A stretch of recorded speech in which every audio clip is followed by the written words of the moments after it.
Here we go. A data day, a new view. And yet, here's the question. Are we having seasonality? Is this a blip? Did I have to pinch myself to wake myself up? What's the deal?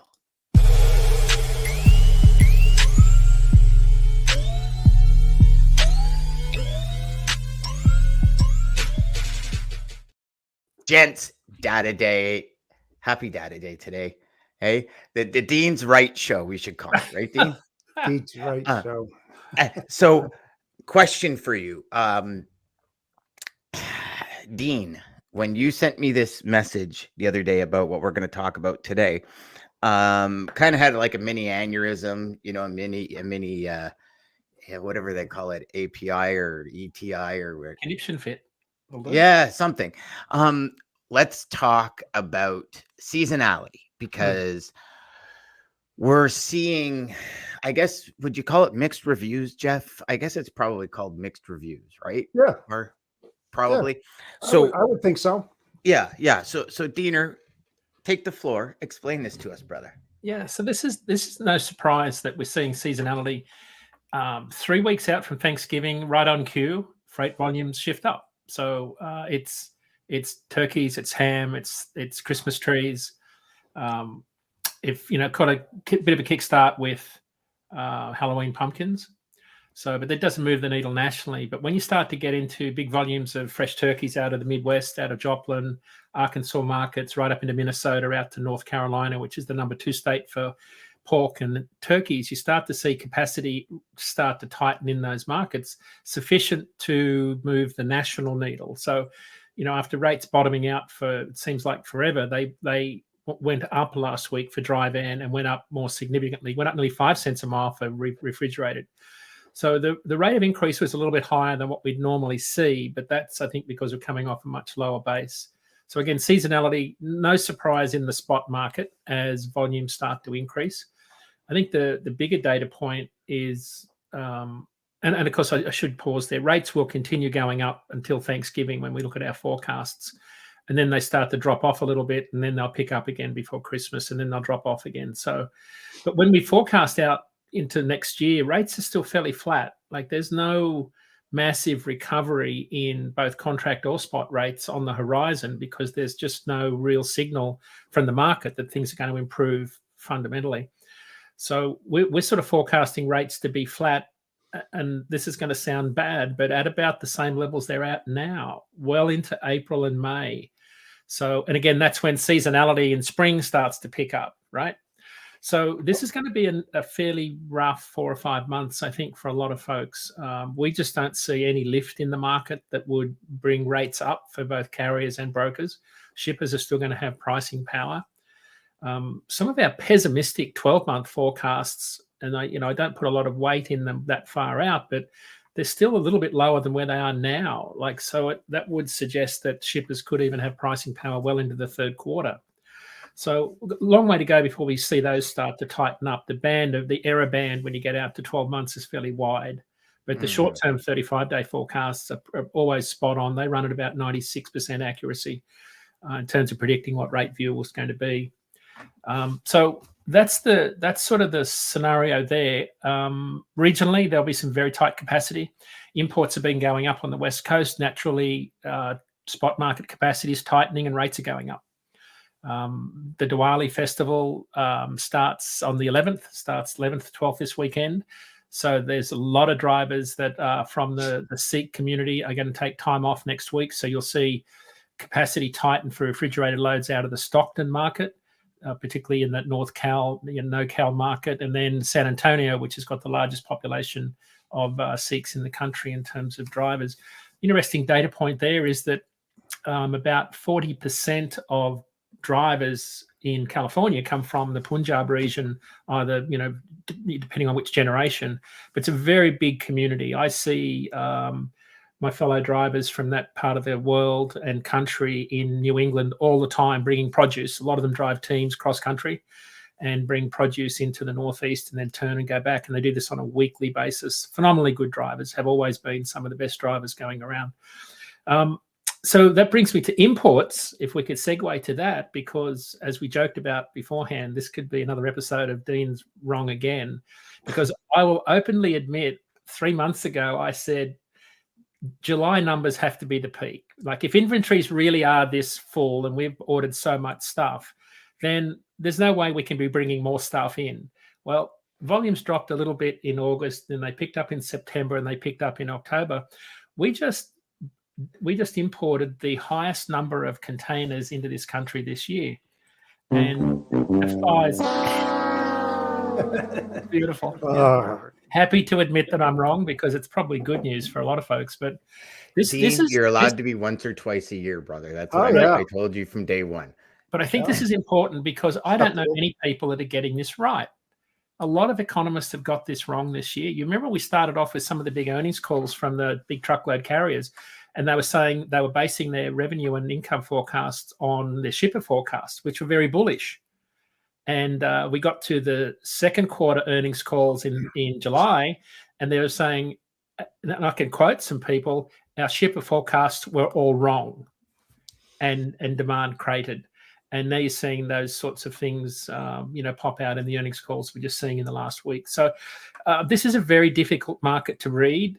We cannot get a fix on where this market's going for a lot of the reasons we talked about, Dan, before the show. But the one data point I do want to call out is that the volume of containers we imported in October is almost identical to October 2018 when we were pulling forward all of the Chinese imports to avoid the Trump tariff on January 1 of 2019. Yes. And that was a mass import influx. Right. Push. Yep. That tightened capacity everywhere, particularly on the West Coast. So that gives you some perspective. If I take out if I take out 2023 and 2020, right, they were two of the biggest years in terms of imports. This is the highest October going back to 2011. It's phenomenal. So it begs the question, at the start of the year, people were talking about, falling off a cliff was a term that was used in March by our friends over in Chattanooga. And it turns out they're really good friends. I love them dearly. I got that. That didn't go over my head. Okay, go. Yeah. Love them dearly. Miss them every single day. But the reality is that volumes have defied all of our expectations here on the import side. So where's the freight? Right. So we've still got a lot of trucks. Still got way too many trucks for the loads, especially in the spot market. So we've got excess capacity from the exuberant, ordering of trucks and carriers entering the market. So I think this is. Can I? And I'm sorry to interrupt, but I have to ask you a question there because I'm sure people watching and listening are asking this for themselves because we see all these imports going up. Every single shipper I speak to is saying my freight's down. I'm trying to keep the carriers I have happy.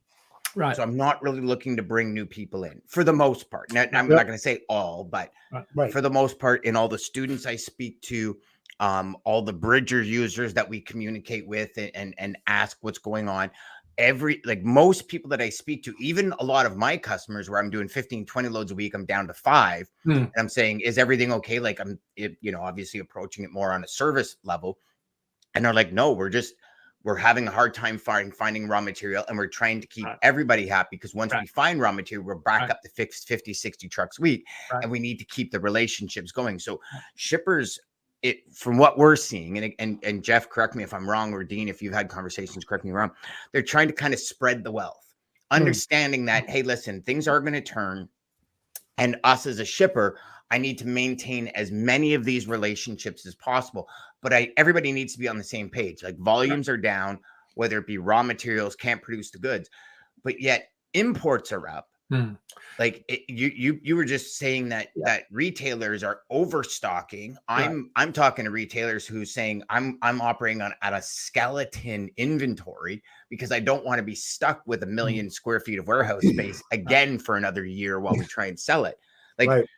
It seems like, I don't know, like wherever you go, there's this teeter-totter action happening. Am I right or wrong, guys? Is that what you guys are feeling as well? Let me ask you this. We're talking about imports.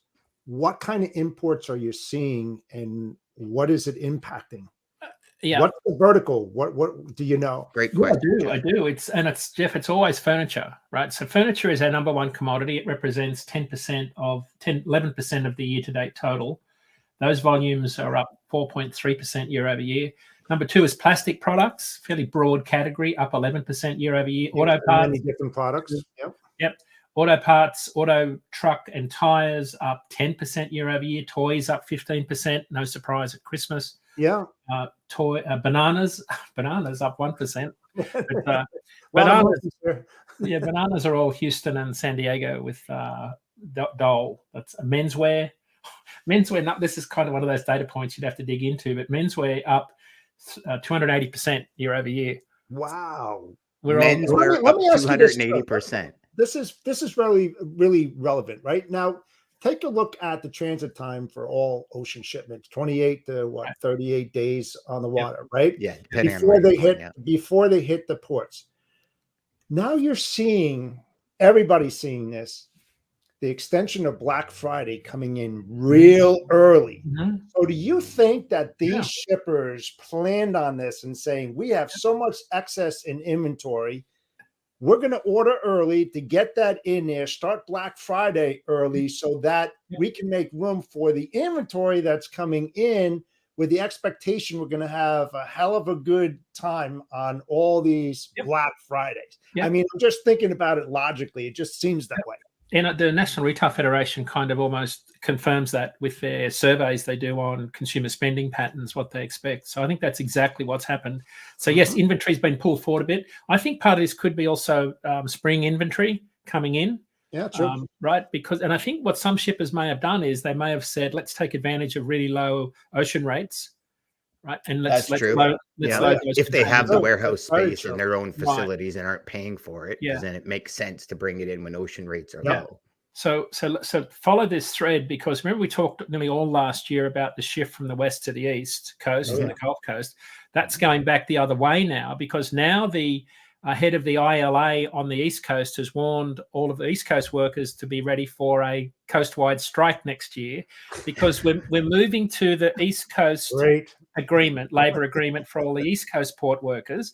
So now you'll see shippers do the opposite to what they did with the West Coast union labor agreement that went on for over a year. And on top of that, now the Panama drought conditions is reducing the draft and the volume of vessels going through there. So shippers are going to start to divert more volume back to the West Coast now, and that's why we're seeing capacity tighten a little bit there. So East Coast volumes, if I look at the year-over-year numbers, East Coast volumes are down 15%, West Coast down 16%. So volumes are down overall, when you look at the year-over-year numbers, but that shouldn't be no surprise because they're coming off some pretty bad comps. Yep. For the furniture, Northeast Asia, which is China, up 14%, Southeast Asia up 10%, Europe and Central America down 11%. So still fairly healthy volumes coming in, but I think the data point we all should be acutely aware of. We had John McCown on our show a few weeks ago. I asked him that question, will imports go back to the West Coast? And he said a lot of it will, but some of it will stick. It'll stick. So I think I don't know how much it sticks, because obviously they've invested a lot of money on the East Coast. So, but we are seeing a lot of capacity on the West Coast, very low intermodal rates and truckload rates, which is a great place for shippers to bring imports in and then put them on the intermodal and long-haul truck network to Kansas City, Dallas, and Chicago. So that we've seen the reversal of that trend, which I find fascinating. And even though the transit time is longer, they don't really have to worry about the supply chain because they have the inventory that's there. So they're not in great need to, fulfill their warehouses that quickly. So what's an extra day or two? Right. Yeah, it's inventory specific, right? If you've got long lead times and it's not, critical inventory, it can sit for longer in transit. So that's sort of the absolutely play there. So they're the sort of data points that I've been watching this week. Again, regionally, there's some tight capacity. I think dry van and reefer are definitely going to see a boost, but flatbed is just flat as it's incredibly flat. It's I've not seen anything like this. We're seeing volumes in the spot market. The lowest load to truck ratio in 7 years. Are the volumes double dropping? Double dropping. Get it? Double drop flatbed. Double drop. Oh, guys, come on. Double You're acting drop. like it's Monday morning Come here. on, Double drop geez. top deck. Wow, it's like a glass trailer. God, I'm Right? glad it's Wednesday. Yeah. Double Yeah, drop, had a you bunch of know. those. Yeah, Are they goosenecking? RGNs, get it, boys? Okay, never mind. I do. Well, So- listen. How about this? You know, if the oil, yeah, very much so. If the oil keeps on going really high with the war and all of that, and we start fracking again, I'm just saying, if we start fracking, you're going to start seeing the flatbed industry start boosting pretty quickly, because there's so many things, you know, with the oil rig mobilization, as well as piping, as well as hazmat that they have to use for the drilling pipe. So you can see all that just going boom, you know, so that's not a far off idea. So that's why one of the reasons, that's why Texas is always a pretty hot market for flatbed loads, Jeff, especially out to the Permian Basin. But those rates have been dropping commensurate with the volume of drilling rigs dropping. So those two are sort of tied at the hip. And but flatbed, just no joy there. We've got the lock-in effect. I'm writing about it next week, but the lock-in effect was written about by a guy from UC Berkeley in 1980 when inflation went through the roof and a lot of people locked in their mortgages and didn't move. Same thing happening now all these years later, and it's creating a housing crisis, and with high interest rates where they are, and no real no sense that could change. We're seeing a lot of younger people move to multifamily rental properties in preference to, you know, building new homes, which are the most flatbed and freight intensive. So there's just nothing on the horizon for the flatbed market. We've had a non-existent hurricane season. We're not. Thank God. Yeah, we really exactly. did. When you think, I mean, God bless, but you kind of almost, and I know it sounds sad, but we almost expect one or two major disasters a year. Which I think is scary that we actually expect that. Well, it's okay to look at the what ifs, though. Really, it is. I mean, it is, Jeff. You're absolutely right. It is. It's you know, I look at it in Canada, and I was out in BC a couple of weeks ago, and I was speaking to quite a few people out there, and they have actual whole subdivisions that have shut down, because of the cost. And saying, okay, we build these, like right now it's just flat land, so there's X amount of taxes. We build these homes, nobody's going to buy them because the interest rates are so high. It's stopped like investing from outside the country and this kind of stuff. And I look at it in Ontario as well, and I look and say, you know, sure, we could sell right now, but when you buy, your interest rate's almost doubled from where we're locked in. So any money you make on your house, you're going to end up spending on a mortgage. Like, you know what I mean? Yeah, exactly. Yeah. And so it's kind of like I'm seeing houses in my neighborhood that normally a year ago, even 2 years ago, 3 years ago, 4 years ago would be sold in a week, have been on the market for months. Not anymore. So I mean, mortgages are going up like $1,000 to $1,500 on top of that. So who would want to dish their low interest rate mortgages? Well, think about the long-term generational effect of this. Like, so I've got two sons that are 22 and 24, going on a little bit older actually this year. But think about, how do they generate enough cash to get a deposit to buy a home?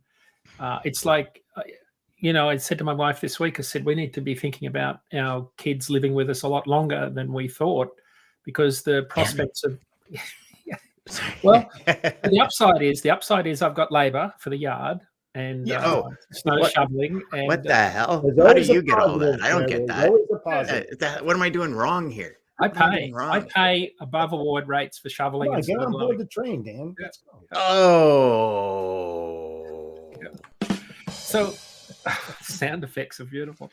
So hey, I'm on it today, brother. I'm on it. Yeah, you're on it. So flatbed is just no joy for carriers in the next. I can't see anything happening in possibly the next year, because I just don't see anything in the market that's going to lift the market. Now, the other side of this equation is the carriers are leaving the industry. We had the third highest number of carriers exit in October, and that's an interesting data point in and of itself. We're still losing a lot of capacity in the long haul market, but the data point, and there's a little bit of seasonality going on here. I think there's a lot of drivers that are taking advantage of some of the seasonality and reactivating their old authority.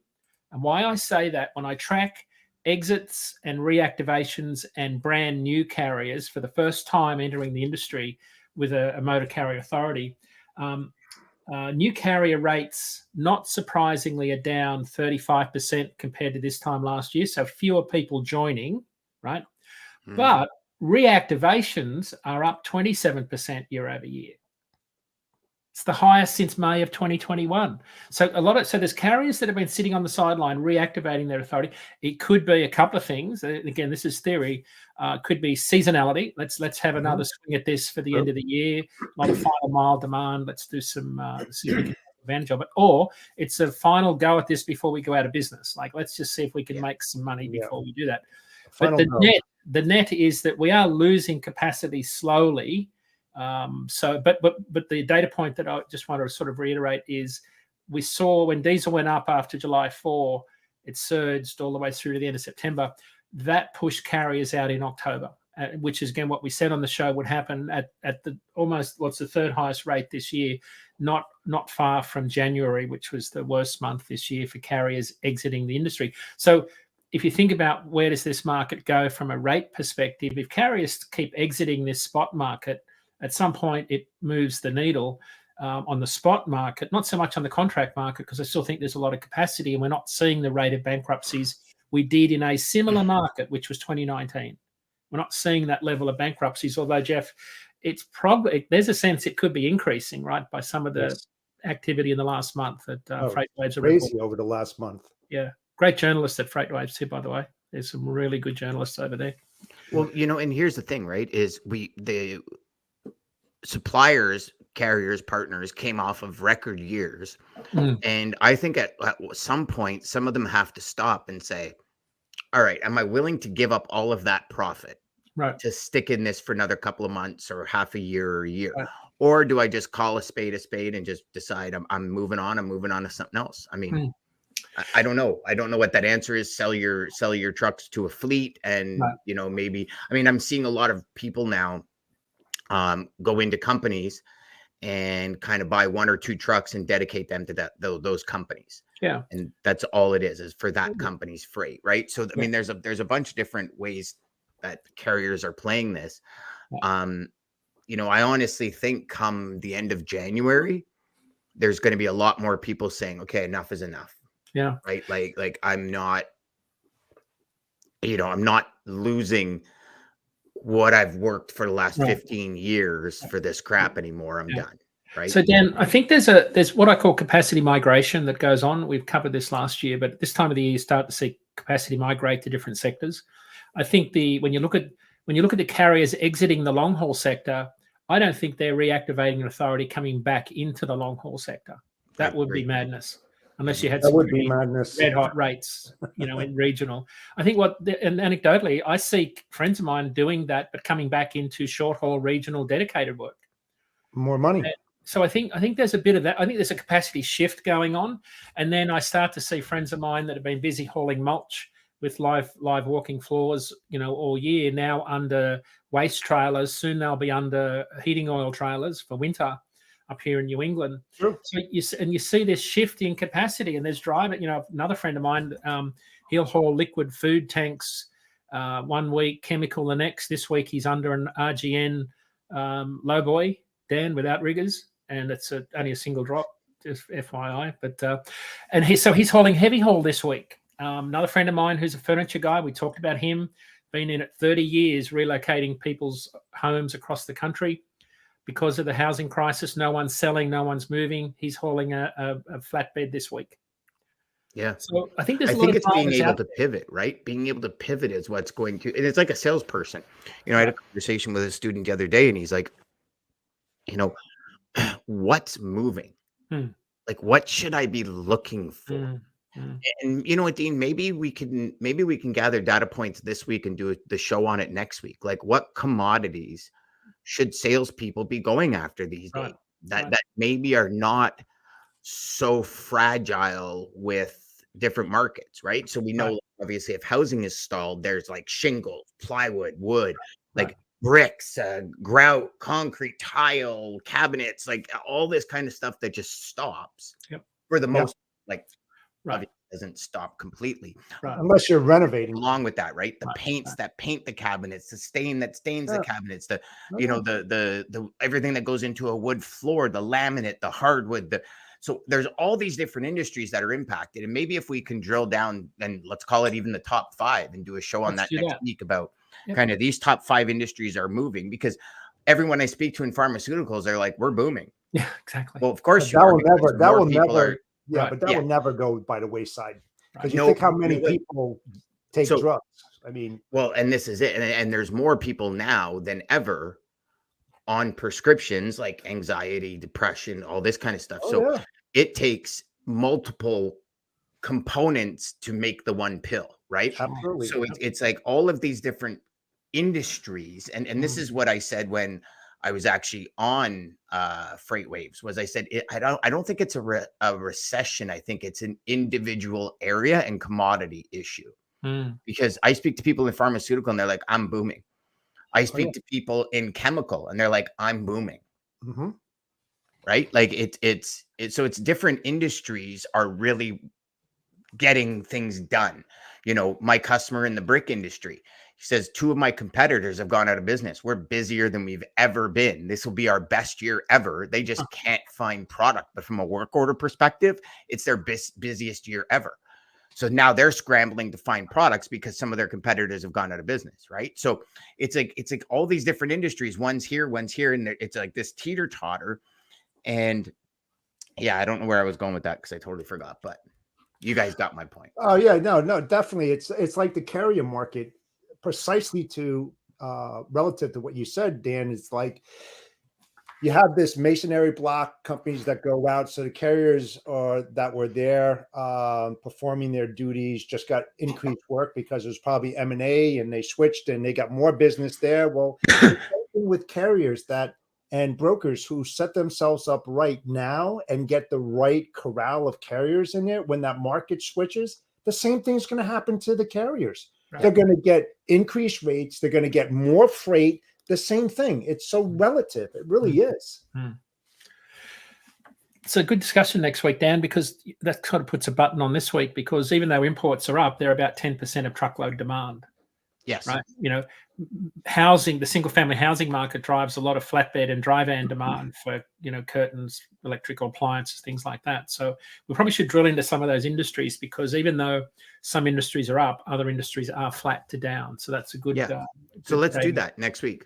Yep. All of you watching, stay tuned next week when we bring you the industries that you can work in.